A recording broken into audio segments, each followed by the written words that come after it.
ચાલો નમસ્કાર, હું મંગળુભાઈ ભગત, સુરેન્દ્રનગર જિલ્લા કોંગ્રેસ ઉપપ્રમુખ। અત્યારે આપણે જે મોળથરા રોડ ઉપર બ્લોક આવેલા છે એ બ્લોક આપણને 2021ની અંદર લોકોને ફાળવા છે, પણ અત્યાર સુધી આ બ્લોકની અંદર મારા બહેનું બધા ભેગા થયા છે, મને બોલાવ્યો છે। આ બ્લોકની અંદર 5 વર્ષ 6 વર્ષ થવા આવ્યા છતાં પીવાના પાણીની સમસ્યા એની છે।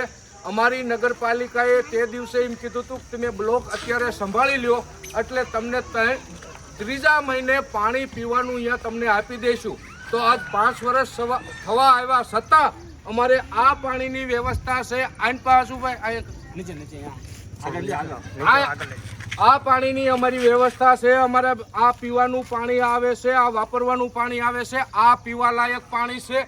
તો અમે નગરપાલિકાને એક કહેવા માંગવી છીએ કે અમને જ્યારે બ્લોક ફાળવા તેથી ત્રીજા મહિને પાણી સારું શુદ્ધ દેવાની તમે જવાબદારી લીધી હતી, તો અત્યારે દોઢ વર્ષ થવા છતાં તમે હજી અમારી સાથે 5 વર્ષ થવા છતાં અમારી સાથે ઓરમાયું વર્તન કરી અને અમને પાણી દેવામાં આવતું નથી। એટલે મારા બહેનું છે એ બહેનું બોલશે, કેટલા વર્ષથી આપણે પાણી નથી આવતું?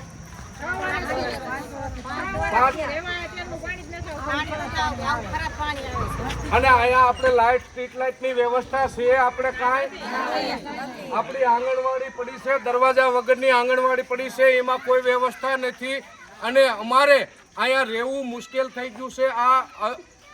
આ મોળથરા રોડ ઉપર એક પણ અંદર સ્ટ્રીટ લાઇટ નથી, અમારે આમાં પાણી પીવાનું પાણી નથી। અમે આ નગરપાલિકાથી ત્રાહીમામ છીએ, તો અમને જલ્દી ને જલ્દી આ ઉનાળાનો સમય હોવાથી અમને પીવાનું પાણી વાપરવાનું પાણી શુદ્ધ આપે એવી અમારી રજૂઆત છે। બોલો બોલો તમે તો પાણી તમને મળતું નથી ને? પાણી નથી મળતું ને?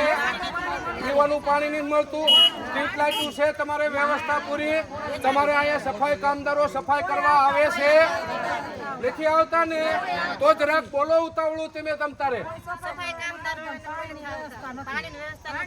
તો મહેરબાની કરીને મેં નગરપાલિકાને સત્તાધીશોને એટલું કહેવા માંગ્યું છે કે જલ્દી ને જલ્દી અમારે પાણી સફાઈ સ્ટ્રીટ લાઇટોની વ્યવસ્થા કરી અને તાત્કાલિક આ રોડ રિપેર કરેલા છે તેને તાત્કાલિક સારું થાય એવું કરવા અમારી નમ્ર વિનંતી છે। જય હિન્દ।